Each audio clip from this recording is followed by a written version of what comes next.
Hi everyone, namaste. Here's another pose breakdown. This one's for Libby Taylor. Libby, I'm not sure what state you're from, but I hope this is a good shout out for you. You asked to have a little bit of pose breakdown of Sirsasana, headstand, and the best way to support your head. I'm going to add one other little piece to that because being able to stand on the head has something to do with how you're using your legs, your inner thighs, and your core strength. That's all kind of tied in together. So what I'm going to do is a downward facing dog with some head support to give some understanding of how the head needs to actually release down into gravity and then push back away from gravity.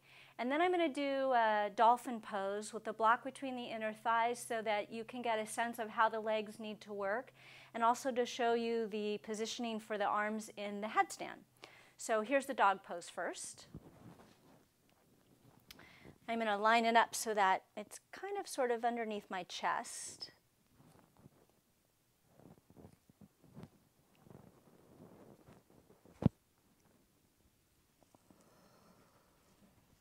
What I'm focusing on here is still keeping the push, in the arms and the reach to the hips, but I'm going to start to play with my weight of the head on top of the block and the positioning of it as well. So if I set all my weight completely into the head, just sort of watch what happens to my shoulders and the rest of the body. Okay, not quite right. And then let's watch if I just use my arms only, my head actually comes off the block. So it's somewhere in between in headstand, no matter what position your arms are in, how you can get some weight to rest in the head, but then also use other parts of the body to sort of lift and take some of the weight away from the head so that it's not a neck stand. Now, the measurement is typically this. It's a little different for everybody, but you can kind of think of it like this. If you take your thumbs and you sort of touch the very tip of your ears and draw a straight line up, that's typically the crown of your head. Having said that, everyone's neck is very different. If you have a very straight neck, we have to do other sort of therapeutic things first before we can get you to do a classical headstand.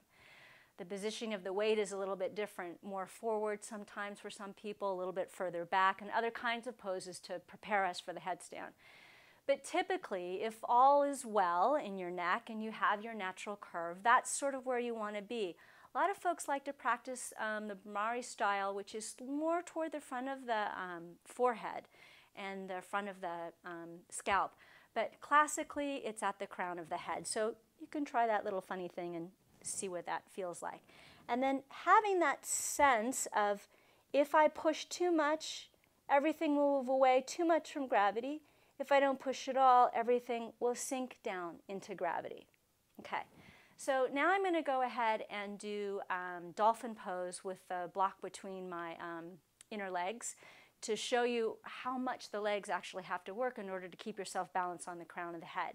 But here's the measurement for the arms, and it's the same measurement that you'll use in the headstand.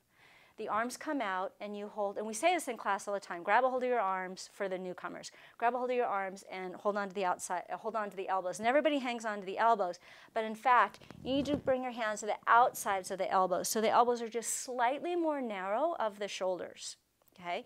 And then what you do is just release, interlace your fingers. It doesn't matter which thumb and index finger is on top, but you'll make a little bit of space with your hand like a cup so that you can bring the back of your head, the slope of your head inside that cup.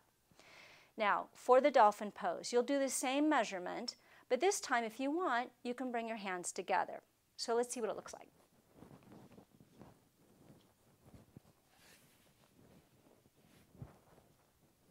I bring my arms down.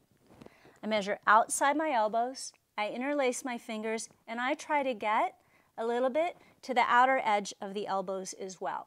I press through the arms, and here's where you'll be pressing for the headstand. The baby finger, the outside of the hand, the outer wrist, all the way through the outer forearm to the elbows. Here's the next big key part. The shoulders need to lift. Just like that. You push here so that you can get lift. You push too much, you get too much, right? And the collarbones get very short and very tight. You just push enough. Just push enough. Where's the enough place? I have the block between the inner thighs so that I can feel my legs working. Here's my legs not working. Now I squeeze the inner thighs a little bit, pull the hips back a little bit, and get the legs to engage. So now the rest of the pose is sequenced through the whole of the body. It's not just the arms, not just the legs, it's everything. This is a great pose. I don't do this pose very often. I should do it more often. I like it.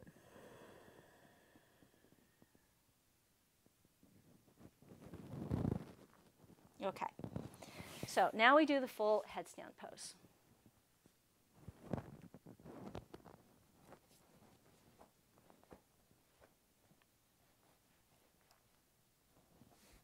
I take a blanket, because I have a hard head. I take a blanket and I place it out in front of me, and I have the soft fold out in front of me, and that's kind of my metric for where my elbows go.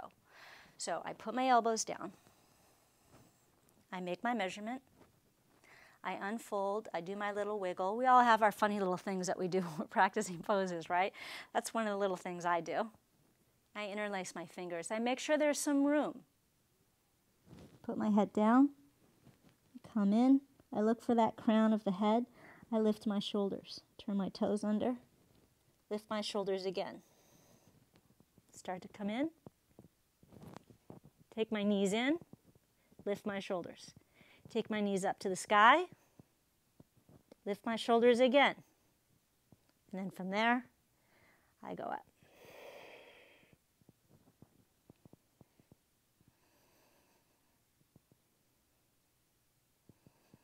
My legs strong.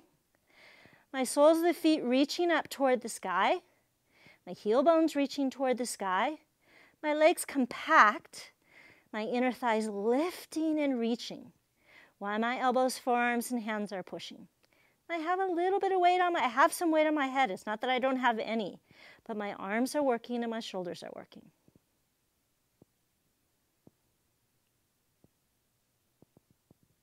I follow the same path.